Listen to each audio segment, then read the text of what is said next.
est-ce que vous en avez parlé avec les responsables égyptiens? J'en ai parlé encore il y a quelques jours avec le ministre du Tourisme et des Antiquités. Et effectivement, il faut d'abord, la première priorité, c'est de faire en sorte que les liaisons aériennes soient reprises.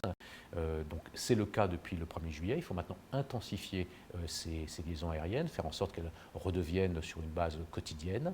Il faut aussi, ça prendra encore un petit peu de temps, que les dernières restrictions qui peuvent peser sur soit l'entrée en Égypte, soit l'entrée en France puissent être levées pour que la circulation puisse en quelque sorte être fluide et organisée entre nos deux pays. Et donc moi j'ai confiance qu'à partir de l'automne, effectivement, après ce choc très fort qu'a été le confinement en France et puis toutes les mesures qui ont été mises ici, le couvre-feu, etc. J'ai confiance que les Français retrouveront le chemin de l'Égypte.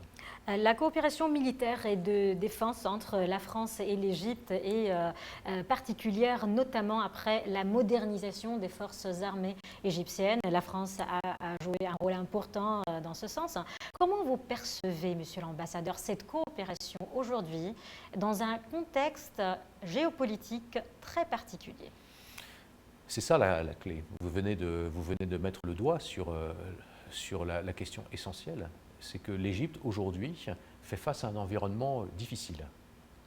La situation en Libye, la situation, là aussi, dans certaines parties de l'Afrique, toutes les crises qui affectent le Moyen-Orient, la Syrie, l'Irak, la question du Yémen, la question aussi de l'avenir des territoires palestiniens, à un moment où le gouvernement israélien pourrait songer à annexer des colonies dans les territoires palestiniens. Tout ceci crée un environnement effectivement de troubles, de tensions aux frontières de l'Égypte. Et l'Égypte s'est lancée dans une politique, et nous l'avons aidée, et nous y avons contribué, et nous en sommes fiers, effectivement, de modernisation de son appareil de défense, de son outil de défense. Et nous sommes prêts, bien entendu, à poursuivre, à intensifier cette coopération. La coopération de défense entre la France et l'Égypte est un élément plus important d'une relation d'ensemble, d'un partenariat stratégique que nous avons entre la France et l'Égypte.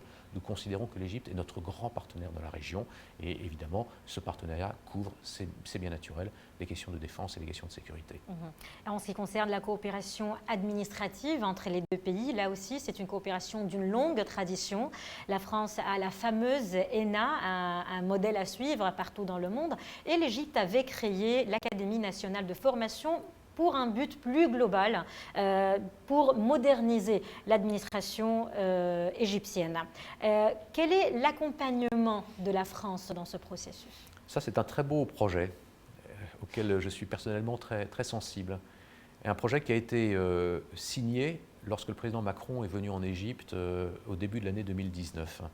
Et effectivement, nous avons mis en place une coopération entre l'École nationale d'administration, qui forme les hauts fonctionnaires en France, et la National Training Academy, l'Académie nationale de formation, qui forme également les responsables, le cadre supérieur de l'État ici en Égypte.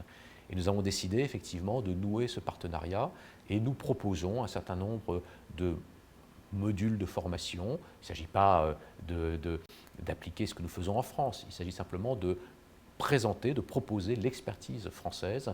Nous avons, je crois, effectivement, dans ce domaine-là, un certain nombre d'exemples que nous pouvons proposer à l'Égypte. Et il y a eu cet accord entre l'ENA et la National Training Academy, la NTA.